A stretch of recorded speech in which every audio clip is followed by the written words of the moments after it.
Lugano revela que São Paulo agiliza reforço imediato para Libertadores. Podem entrar jogadores importantes. Ex-xerifão e eterno ídolo tricolor concedeu entrevista para a Rádio Uruguaia e abriu o jogo sobre planos para o duelo contra o Nacional Uru. O São Paulo mergulhou na parte mais intensa da temporada, com a missão de alavancar seu posicionamento na tabela do Campeonato Brasileiro, bem como se preparar para a sequência da Copa do Brasil. Mas um dos focos principais para o tricolor é o desafio das oitavas de final da Copa Libertadores. Nesta semana, o clube conheceu seu adversário e vai encarar o Nacional Uru em sua jornada rumo ao tetracampeonato da competição continental. Aliás, o diretor do clube uruguaio desdenhou do poder do soberano ao comemorar o resultado do sorteio. Entretanto, é só mais um combustível para a motivação do elenco treinado pelo técnico Luiz Zubeldia. Contudo, um eterno ídolo do Morumbis deu o seu pitaco sobre o confronto e acabou revelando que o tricolor tem grandes chances de contratar reforços que cheguem a tempo de serem inscritos para o mata-mata da Libertadores. Diego Lugano concedeu entrevista para a Rádio Uruguaia Derechos Exclusivos e abriu o jogo. Ídolo falou sobre movimentação na janela de transferência. O ex-xerifão do Clube da Fé iniciou ao comentar sobre a chegada de Zubeldia. A mudança valeu a pena. É um treinador que tem energia e sabe comunicar com os jogadores. O São Pablo tem um time com grandes jogadores. Na sequência, Lugano projetou o duelo e deixou no ar movimentações no mercado. Contra o Nacional é um confronto de tricampeões e vai ser muito bonito. É uma pena que ainda restem 2 meses. 2 meses no Brasil é muito tempo. Há uma janela de transferência na qual podem entrar jogadores importantes. De fato, o clube tem suas prioridades traçadas e corre contra o tempo para poder contar com novos nomes em seu elenco. A situação que mais chama a atenção são as conversas com Alexandro, que pode fechar com o clube a qualquer momento. Mas, o tricolor tem seu plano B e já escolheu um nome para contratar como plano B, caso o ex-lateral da Juventus Ita não siga seu sonho de jogar pelo único tricampeão mundial do Brasil. Para finalizar a entrevista, Lugano comentou sobre Gonzalo Carneiro, jogador que passou pelo São Paulo e atualmente está no Nacional Uru. Fui eu que o levei ao São Paulo. Eu via nele um potencial técnico-físico totalmente fora do normal para o que é o futebol uruguaio. Teve lesões e um problema pessoal, mas quando quis e se empolgou, era um jogador preparado física e tecnicamente.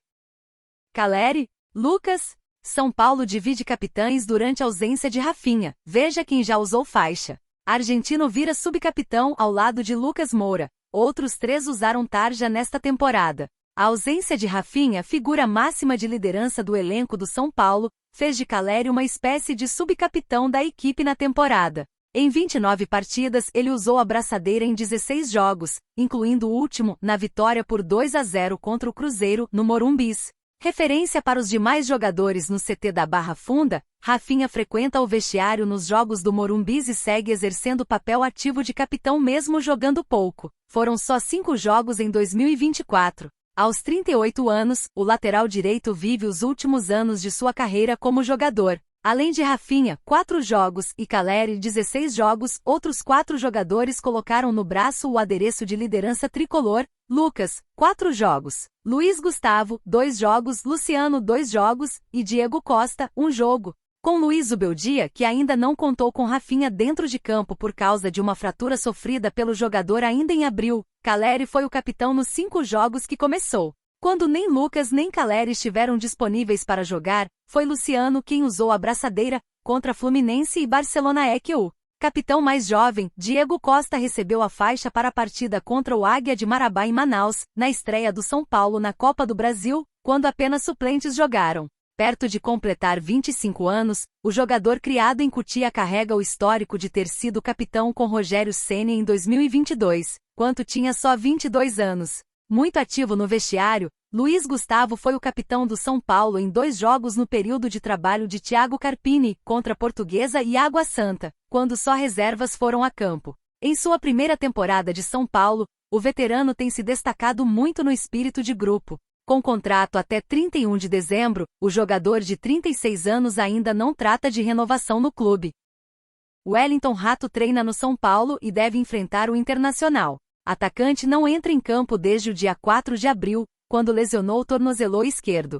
O atacante Wellington Rato deve ser relacionado pelo São Paulo para o jogo contra o Internacional, no próximo dia 13, quinta-feira, no Morumbis. pela 8ª rodada do Campeonato Brasileiro. Ele está 100% recuperado de uma lesão de sindesmose e de uma entorse no tornozelo esquerdo, sofridas no dia 4 de abril, na derrota tricolor contra o Talleres na estreia da Conmebol Libertadores. Wellington Rato treinou normalmente, sem nenhuma restrição, com todo o elenco do São Paulo nesta quarta-feira, dia da reapresentação no CT da Barra Funda. Ele já havia participado de atividades com os reservas na semana passada, mas agora se aproximou ainda mais do retorno ao time. Como São Paulo só entra em campo no próximo dia 13, o jogador terá tempo suficiente para recuperar seu condicionamento físico e ficar à disposição do técnico Luiz Ubeldia para enfrentar o Internacional. O lateral direito Moreira, que foi substituído ainda no primeiro tempo da vitória sobre o Cruzeiro com dores na coxa direita, não tem lesão.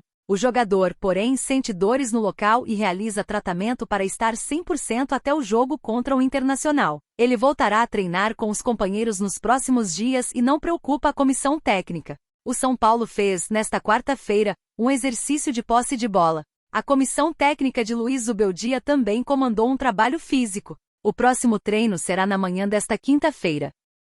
Ex-Sport São Paulo, Everton Felipe anuncia a aposentadoria do futebol aos 26 anos. As dores não passam. Prata da Casa Rubro-Negro afirma que não conseguiu se recuperar de lesão no joelho e que está novamente em depressão. Agora ex-meia também jogou por Atlético, Cruzeiro e Atlético Goianiense. Há poucos anos apontado como uma joia do esporte, Everton Felipe encerrou precocemente a carreira. Aos 26 anos, o agora ex-meia com passagens por clubes como São Paulo, Cruzeiro e Atlético anunciou nesta quarta-feira que está aposentado do futebol. Adiei por muito tempo, mas agora não tem volta. Quem me acompanha sabe a luta diária para me recuperar com fisioterapia e jogar futebol. Só que não estou conseguindo. As dores não passam e é muito complicado, lamenta. Everton Felipe tem 151 jogos com a camisa do esporte. Revelado aos 16 anos, foi lançado à equipe profissional pelo técnico Geninho em 2014. Fez 105 jogos em 2016 e 2017, período em que o Leão esteve na Série A. Ele marcou 8 gols pelo clube, um deles do título pernambucano de 2017, na vitória por 1-0 sobre o Salgueiro no Cornélio de Barros. Em 2018, após receber sondagens de clubes do exterior, a exemplo do Ajax da Holanda, o Sport acabou vendendo o Everton Felipe para o São Paulo, por um valor milionário. No tricolor, Everton fez apenas 19 jogos e não conseguiu se firmar. Foi emprestado para o Atlético, Cruzeiro e Atlético Goianiense, sem conseguir repetir o bom futebol que apresentou na Ilha do Retiro. Em 2021, voltou novamente para o Sport. No ano seguinte, porém, sofreu uma grave lesão e foi afastado dos gramados após passar por uma cirurgia de ligamento cruzado do joelho esquerdo. A partir de então, Everton iniciou um calvário sem fim. Chegou a iniciar um tratamento no Retro-PE no ano passado, onde fez uma partida pela Série D em 28 de junho, mas sem condições físicas, não conseguiu mais atuar. Em paralelo, Everton Felipe acionou o Sport na Justiça do Trabalho em agosto do ano passado, em uma ação com causa avaliada em cerca de 18 milhões de reais. O ex-meia alega falta de suporte do clube sobre uma lesão sofrida. No processo, pede reconhecimento de acidente de trabalho, indenizações por dano material e moral, e uma pensão vitalícia. Aos diretores, presidente do clube naquele momento, que ainda estão, vocês acabaram com a vida de um menino de 24 anos, me largaram machucado. Se não queriam renovar comigo, tranquilo, mas me largar machucado sozinho. O que me deixa triste é que durante esses 2 anos em tratamento ninguém do esporte me ligou para oferecer a estrutura do clube. Nunca recebi uma ligação. Entre idas e vindas, tenho 8 anos de clube, nunca faltei a um treino, nunca fiz corpo mole. Acho que não merecia essa falta de respeito, disse. Tem dias que tomo 2, 3 comprimidos antidepressivo e não consigo dormir. Está complicado, difícil, crise de ansiedade, depressão de novo, contou. Vou continuar tratamento da fisio de tudo, porque se for da vontade de Deus e ele fizer um milagre, e eu conseguir voltar, vai ser uma das maiores alegrias da minha vida. Mas no momento a história de Everton no futebol está se encerrando. Estou me aposentando. Estou um pouco perdido, não sei o que vou fazer, concluiu.